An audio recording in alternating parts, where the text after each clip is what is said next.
స్వీకరిస్తూ ఆహ్వానిస్తూ నేర్చుకుంటూ ట్రావెల్ చేస్తూ వస్తున్నాను. నా జీవితంలో కావాల్సిన ప్రతిదీ నాకు అందించబడుతూ వస్తూనే ఉంది. సో మనం చేసిందంతా ఒకటే పని. ఇక్కడ బిజినెస్ చేయలేదు, వ్యాపారాలు చేయలేదు, ఇంకోటి చేయలేదు.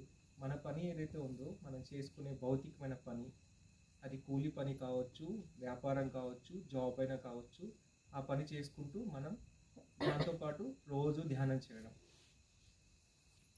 మాంసం తినకుండా ఉండడం. చాలా సింపుల్గా చేశారు. ఏమైనా కష్టం ఉందా అండి?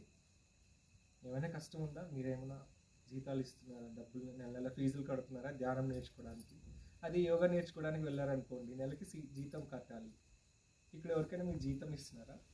పోనీ మళ్ళీ ఇక్కడికి వస్తే మీ అందరికీ చక్కగా అంబలి కాచి తాపించి ఫ్రూట్స్ పెట్టి ధ్యానం చేసుకోమని ఎంత ప్రేమగా అడుగుతున్నారు.